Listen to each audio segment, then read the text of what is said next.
Foundation દ્વારા મોરબીમાં છેલ્લા 19 વર્ષથી આ સ્પર્ધા કરે છે અને આ સ્પર્ધાની અંદર સમગ્ર ગુજરાતમાંથી નોખી જગ્યાએથી બાળકો આવે છે. આ બાળકોને દરેકને પરફોર્મન્સ કરે અને સીલ, સર્ટિફિકેટ, જમવાની, રહેવાની અને જે ઇનામ આવે એમાં પણ અલગ સીલ આપી છે. અને આ સમગ્ર આખા ગુજરાતમાં આ એવી સંસ્થા છે કે જમવાની વ્યવસ્થા કરે છે. સાથે પ્રેક્ષકો માટે પણ અમે જમવાની ફ્રી વ્યવસ્થા કરવામાં આવે છે, કોઈ પણ ચાર્જ લીધા વગર. વિશેષમાં આ સ્પર્ધાને ટકાવી રાખવા માટે અમે સતત મહેનત કરી છે અને સ્પર્ધામાં મોરબીના ઉદ્યોગપતિ, મોરબીના વેપારીઓ, શ્રેષ્ઠીઓ અને પત્રકારો, મીડિયા એ સહકાર આપે છે, જેથી આ કાર્યક્રમ સતત એક ધારો 19 વર્ષમાં ચાલુ રહ્યો છે. હવે અમારી જે નવી ટીમ છે, યુવા ટીમ, શ્રી ઘનશ્યામસિંહભાઈ, રામભાઈ, કિશનભાઈ અને પ્રતિકભાઈ આવતી વર્ષે એક આઈટમ વધારે કરે છે કે જેમાં ફેશન શો થશે બાળકોનો અને બીજો દિવસે આ ડાન્સ કોમ્પિટિશન થશે. આ ડાન્સ કોમ્પિટિશનમાં 5 થી 10 વર્ષના, 11 થી 20 વર્ષના, 21 થી 40 વર્ષના, 40 થી 70 વર્ષના સ્પર્ધકો ભાગ લે છે અને બધા આનંદથી ભાગ લે છે. આટલા વર્ષમાં અમારા કોઈ પ્રશ્ન કે કોઈ પ્રોબ્લેમ આ કાર્યક્રમમાં થયો નથી. અમને સતત મીડિયા અને પત્રકારોનો સતત અમને સહકાર છે અને અમારો પ્રચાર જાજે ભાગે એ લોકો જ કરે છે, જેથી કરીને અમારે એન્ટ્રી માગવા ક્યાંય જવી પડતી નથી. ખાલી 10 દિવસની અંદર એન્ટ્રી થઈ જાય છે. આ વખતે 140 એન્ટ્રી છે અને અમારે અમુક સમયે એન્ટ્રી બંધ કરવી પડે છે. તો અમે કાર્યક્રમ કરતાં ઘણો હર્ષ અનુભવી છે અને મોરબીના બાળકોને અમારા દ્વારા ઘણી બધી સારી જગ્યાએ ગયા છે. ગુજરાતી ફિલ્મમાં બગ્યા છે, અત્યારે કોરિયોગ્રાફર છે અને સરસ મજાનું કામ કરી રહ્યા છે. મારું નામ રંજનબેન ચૌહાણ છે. હું દાદા સાહેબ ફાટકે ચિત્રપટ યુનિયન જે ચાલે છે એની ગુજરાતની પ્રેસિડેન્ટ છું અને એના અનુસંધાને આજે હું મોરબીમાં ચીફ ગેસ્ટ તરીકે આવી છું. જે મોરબીની અંદર children development foundation open Gujarat dance competition રાખેલી છે. એની અંદર આખા ગુજરાતમાંથી ઠેરથી 140 બાળકોએ ભાગ લીધો છે અને અત્યાર સુધીમાં મેં જે જોયું 30-40 બાળકોએ જે ટેલેન્ટ શો કર્યો એ ખૂબ જ સારો છે. બધામાં ખૂબ જ કલા છુપાયેલી છે અને હું આ ફાઉન્ડેશનને ફરી ધન્યવાદ આપું છું એ લોકોને કે આવા ગુજરાત લેવલના જે નાના બાળકો છે, જે એનામાં ટેલેન્ટ, ડાન્સનું જે ટેલેન્ટ જળવાયેલું છે એ ટેલેન્ટ દ્વારા લોકોને પ્રસ્તુત કરે છે.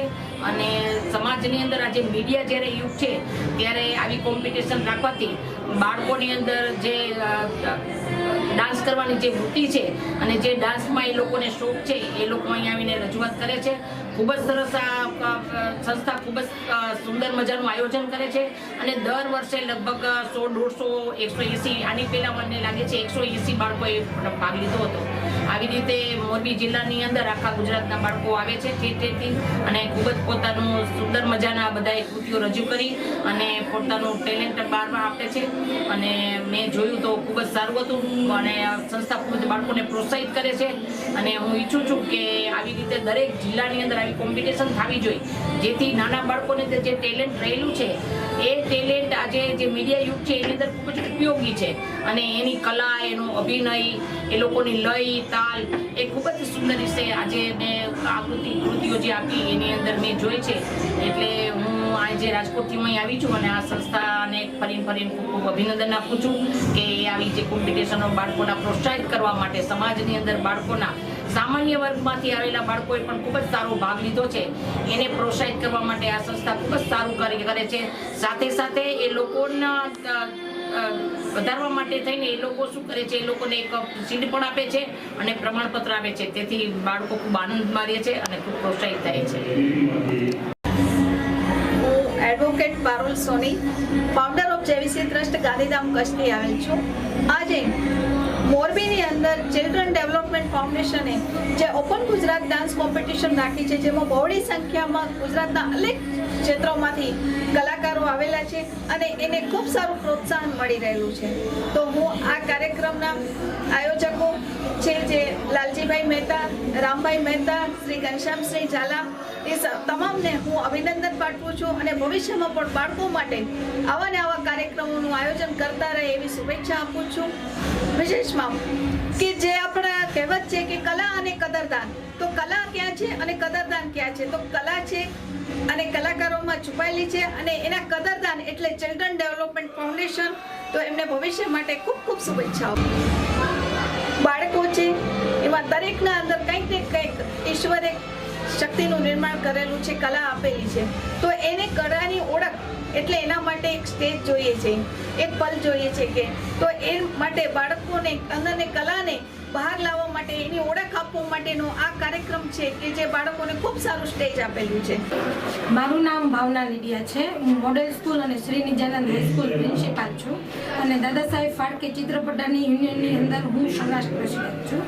આજે રંજનબેન ચૌહાણની સાથે મને અહીંયા આવવાનો જે મોકો મળ્યો છે એ બદલ હું એમનો અને આજે ગુજરાત ફાઉન્ડેશન ગુજરાત લેવલે જે ઓપન બાળકો માટેનો જે પ્રોગ્રામ કર્યો છે ખૂબ જ સુંદર પ્રોગ્રામ છે. નાના નાના ભૂલકાઓ એનામાં રહેલું ટેલેન્ટ જે દર્શાવે છે એ ટેલેન્ટ ખરેખર બિરદાવવા લાયક છે અને જે લોકોએ આ પ્રોગ્રામ ઓર્ગેનાઇઝ કર્યો છે એને હું શુભેચ્છા પાઠવું છું કે ખૂબ જ સરસ આયોજન છે. 140 જેટલા બાળકોએ ભાગ લીધો છે અને સારામાં સારું એક કાર્ય એ છે કે જે બાળકો જે પોતાનું પરફોર્મન્સ આપીને નીચે ઉતરે છે તો એને તરત જ મેડલ, શિલ્ડ અને જેને સર્ટિફિકેટ આપવામાં આવે છે જેથી કરીને બાળકોનો જે ઉત્સાહ છે એ વધે છે. રેન્ક તો મળે જ છે, ફર્સ્ટ, સેકન્ડ, થર્ડ રેન્ક આપવો જરૂરી છે પણ ટેલેન્ટ બધામાં રહેલું છે.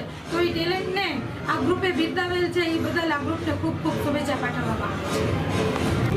ફર્સ્ટ ઓફ ઓલ તો મને ખુદ પ્રાઉડ ફીલ થાય છે કે મારી શરૂઆત આ જ સ્ટેજથી થઈ છે. ફર્સ્ટ ટાઈમ અહીંયા જ પાર્ટિસિપેટ કર્યું છે અને અહીંયાથી જતાં હું જે લેવલ સુધી પહોંચી છું લિટરલી ખૂબ મહેનત બી જોઈએ છે અને બેસ્ટ એક વસ્તુ કે તમારા કોરિયોગ્રાફર, તમે તમારા ગુરુ કોને ચૂનો છો, લાઈક કોને સિલેક્ટ કરો છો, એનાથી જો તમને પ્રોપર ટ્રેનિંગ મળશે, એનું સાચું માર્ગદર્શન મળશે તો તમે બી આ સ્ટેજ સુધી પહોંચી શકો છો. અત્યારે મેં બધાના ડાન્સ જોયા, હજી છોકરાઓ ઘણી મહેનત કરે છે અહીંયા અને અહીંયાથી જે એમને જે ફર્સ્ટ ભલે રેન્ક નો આવે છોકરાઓનો બટ એ લોકોનો એક સ્ટેજ ફિયર દૂર થાય છે. ચિલ્ડ્રન ડેવલપમેન્ટ ફાઉન્ડેશન એક એ જ હોય છે કે છોકરાઓનું સ્ટેજ ફિયર દૂર કરી દે, પોતાનું ટેલેન્ટ ખુલીને પ્રસ્તુત કરી શકે. મારું નામ છે જીતુ પનોતિયા, ગુજરાત એપી માર્ગો કોમેડી એક્ટર અને અહીંયા દર વર્ષે હું આવું છું. આ સાહેબનું children development foundation I think કમસે કમ 19 વર્ષ ઉપર થઈ ગયું અને હું દર વર્ષે હું તો હોઉં જ છું અને અહીંયા બાળકોને જે પ્રોત્સાહન મળે છે એ પ્રોત્સાહન હજુ સુધી મોટા શો તમે એક બોમ્બે જાઓ ત્યાં મળે અને એક તમને હિમસન ફિલ્મ મોરબી અને ચિલ્ડ્રન ડેવલપમેન્ટ ફાઉન્ડેશન કે જ્યાં તમને ચાન્સ મળે છે સારા સારા. અહીંયાથી તમને જોઈને સારી જગ્યાએ મૂવી છે, શોર્ટ ફિલ્મ બધામાં ચાન્સ મળે કારણ કે અહીંયાથી ઘણા આર્ટિસ્ટોને ચાન્સ મળ્યો છે. તમે કિશોરી બગાડીના બધાના જે વિડીયો જોવો છો એ લોકો એમાં પાર્ટિસિપેન્ટમાં આવતા એ સમયમાં અને આજે તમે જોવો આજે કયા લેવલમાં છે કારણ કે એ લોકો સિલેક્શન જ અહીંથી થયું છે. એટલે આમાં એને પ્રોત્સાહન મળે છે અને ચિલ્ડ્રન ડેવલપમેન્ટ ફાઉન્ડેશન દર વર્ષે આ જ રીતે બધાને આગળ વધારતા રહે એવી શુભેચ્છા આપણે પાઠવી છીએ અને હું તો દર વર્ષે અહીંયા આવા તૈયાર જ હોઉં એવું અહીંયા ટેલેન્ટ અને સારું એવું અહીંયા પરફોર્મન્સ જોવાય મળે છે. બહુ સારું હોય છે અહીંયા. આમાં બાળકોનો જે ટેલેન્ટ હોય છે એ ટેલેન્ટ અમે અહીંયા પ્રસ્તુત કરાવીએ છીએ. એનાથી એમના પેરેન્ટ્સને પણ વધુ ઉત્સાહ થાય છે કે આગળ મારા દીકરા કે દીકરી આગળના સ્ટેજ સુધી જાય, ગુજરાતની બહાર મુંબઈ સુધી પણ જઈ શકે એવો ઉત્સાહ સાથે બધા પેરેન્ટ્સો એમના બાળકોને ચિલ્ડ્રન ડેવલપમેન્ટ ફાઉન્ડેશનનો જે અમારો ડાન્સ કોમ્પિટિશન હોય છે વર્ષમાં એકવાર હોય છે ત્યાં વધારે છે. અમે લોકો ગુજરાતી સોંગમાં પણ કામ કરેલું છે, કોમેડી વિડીયોમાં પણ કામ કરેલું છે અને બધું જ અમારા સરના અંદર જે કોમેડી વિડીયો છે એમાં જ અમે લોકો વર્ક કર્યું છે એન્ડ બહુ મજા પણ આવે છે અમારે એમની સાથે વર્ક કરવાનું. અહીંયા ફર્સ્ટ ટાઈમ અમે આવ્યા છે તો અમને બહુ સારું લાગ્યું બધા લોકોને જોઈને, બચ્ચા લોકોનું ડાન્સ જોઈને અમને બહુ પ્રાઉડ ફીલ થયું છે અને બહુ મસ્ત છે, બહુ સરસ છે. મેં અત્યાર સુધીમાં ઘણા બધા ફિલ્મો બનાવ્યા છે, ઘણા બધા શોર્ટ મૂવી બી બનાવ્યા છે. ત્યાંથી અહીંયા સુધી પહોંચવામાં ઘણી બધી મહેનત બી થઈ અને અહીંયા બી બાળકો ઘણી બધી મહેનત કરે છે આગળ વધવા માટે અને ખૂબ જ સારું પરફોર્મન્સ આપે છે અને સારું કહેવાય કે અહીંયા સુધીની લોકો પહોંચ્યા છે અને હું બી અહીંયાથી જ સ્ટાર્ટ કરવાનું બહુ સારું છે. ગીતાબેન વ્યાસ આજે ઘણા વર્ષોથી મિનિમમ 20-25 વર્ષથી હું ડાન્સમાં એમાં ભાગ લઈ છું, પણ દેશભક્તિ કાર્યક્રમ બતાવી છે, પિક્ચરમાં કામ કરેલું છે લાઈવ અને સાહેબ ઘણો સારો પ્રોગ્રામ કરે છે કે જે અમારા જેવા આટલી ઉંમર થઈ છે 64 વર્ષની તો પણ અમને ભાગ આમાં જડે છે. ધન્યવાદ દેવાય લાલજીભાઈ સાહેબને કે આ પ્રોગ્રામ રજૂ કરે છે અને અમારા જેવા કઈ કલાકારો એમના હાથ નીચે કેટલા કામ કરે છે અને અમને બહુ સારું રહે છે. અને હું તો એમ કહું છું, ભગવાન પાસે પ્રાર્થનામાં કરું છું કે આવા જ કાર્યક્રમ હંમેશા આપણા મોરબી ખાતે રહે, કે જેનાથી અમને કલાકારોને એટલો આનંદ આવે કે આજ પણ અમારું સન્માન એવી જ રીતે થાય છે અને જિંદગીભર બસ આ રંગભૂમિમાં જીવી અને રંગભૂમિમાં સલામ.